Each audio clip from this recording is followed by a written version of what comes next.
Thank you, Speaker, ma'am. I rise to speak on the demand for grants of the Ministry of Education. And while the Union Ministry of Education recently celebrated the 4th anniversary of NEP 2020 with a week-long Shiksha Saptah, this grandstanding does nothing to address the stark reality. And as a member who have very recently been a student too, I would like to shed some light on the facets that are not as rosy as the government might think. Despite NEP 2020's clear directive and the Kothari Commission's long-standing recommendation for 6% of GDP in education, the Ministry of Education's allocation is less than half of what has been recommended. The biggest cut has been for the University Grants Commission, which saw a 61% dropping from 6,409 crores to only 25 crore this time, which will affect the higher education of our country.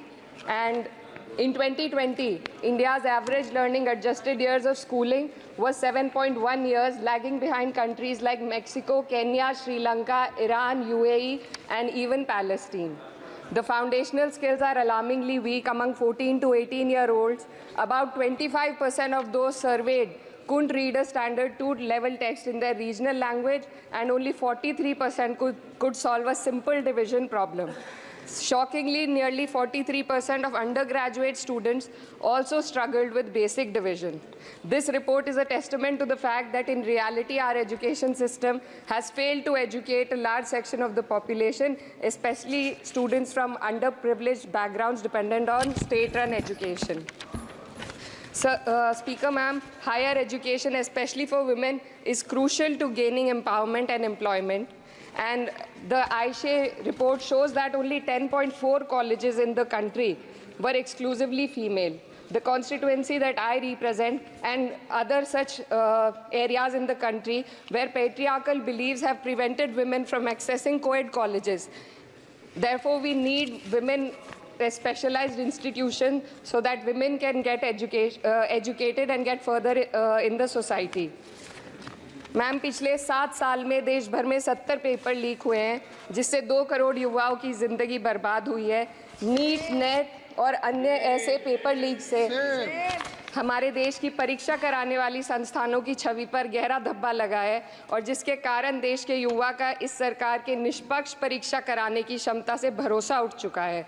इसी के संदर्भ में NCRB की जो student suicide rate है वो 7.6 हो गई है, ऐसा 2022 की रिपोर्ट में बताया गया था। Ma'am, similarly, the situation is for the NET and DU LLB entrance examination. The abrupt cancellation and the mismanagement of the NTA is a crucial issue that the government needs to look into. Ma'am, I would also like to bring to your attention the discrimination against minorities in this budget allocation, especially in the case of closure of the Maulana Azad Foundation.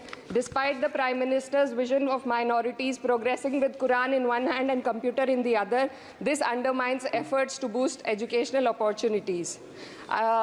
What we also need in today's time is quality STEM education, as outlined by India's National Education Policy 2020, and it is crucial for fostering critical thinking and preparing our youth for 21st century challenges. But, ma'am, only 18.4% schools have functional computer labs, and there's a significant gender gap in STEM enrollment, with only 28% of females compared to 36% males. While the government now promotes Digital India, it would do well to take a leaf from the Samajwadi Party's government under Akhilesh Yadav ji, which began distributing free laptops to class 12 students in 2012, effectively combating computer illiteracy and bridging digital divide in rural Uttar Pradesh. Educational Freedom Index में भारत की स्थिति काफ़ी हद तक खराब है, हमें निचले 30% देशों में रखा गया है. The intertwining of political agendas with Indian higher education has worsened under the current government. Key historical and scientific facts are being erased from textbooks to advance a certain kind of narrative. Mughal history is continuously distorted and erased, but notably, Darwin's theory was removed from the class 9 and 10 syllabuses by the 21-22 academic year. and the topic of evolution was completely excised from school textbooks.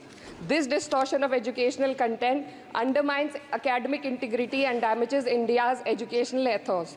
Ma'am, when we are competing for in the world with first-class countries, we also need to look into why our students need coaching in spite of having schools and higher education and those funded by the government. The incident of 3 students dying in UPSC coaching has once again exposed the harsh reality, just a minute, man, and plight of a significant segment of our population. These young individuals, hopeful of securing government jobs, endure poor living conditions in places like Kota and Rajendra Nagar. This situation calls for a deeper reflection on the shortcomings of our outdated education system. The coaching industry in India has become a critical part of the educational landscape due to the failures of the traditional schooling system. The national education policy fails to address why students rely on coaching in the first place. So, ma'am, I would like to end with certain demands to the minister for my constituency. मेरे संसदीय क्षेत्र कैराना में आपके माध्यम से सरकार से मैं मांग करती हूँ कि विजय सिंह पथिक डिग्री कॉलेज कैराना में बीएड, एलएलबी जैसे कोर्सेज शुरू किए जाने चाहिए, जिनसे युवा और महिला अपने रोजगार खुद ढूंढ सके। जनपद शामली के कैराना और ऊन में और सहारनपुर के नकुड़ में गर्ल्स डिग्री कॉलेज और गर्ल्स हॉस्टल खोले जाएं। जनपद शामली में नया केंद्रीय विद्यालय व जवाहर नवोदय विद्यालय खोलने जाने की मांग करती हूँ और मां शकंभरी देवी विश्वविद्यालय सहारनपुर को अपना कैंपस और विभिन्न प्रोफेशनल कोर्सेज चलाने के लिए विशेष धनराशि प्रधानमंत्री उच्चतर शिक्षा अभियान के अंतर्गत दिए जाने की मांग करती हूँ। उत्तर प्रदेश राज्य में शिक्षा मित्रों का संयोजन अध्यापकों के पद पर किया जाए ताकि प्राइमरी एवं जूनियर हाई स्कूलों में शिक्षकों की कमी को दूर किया जा सके। धन्यवाद।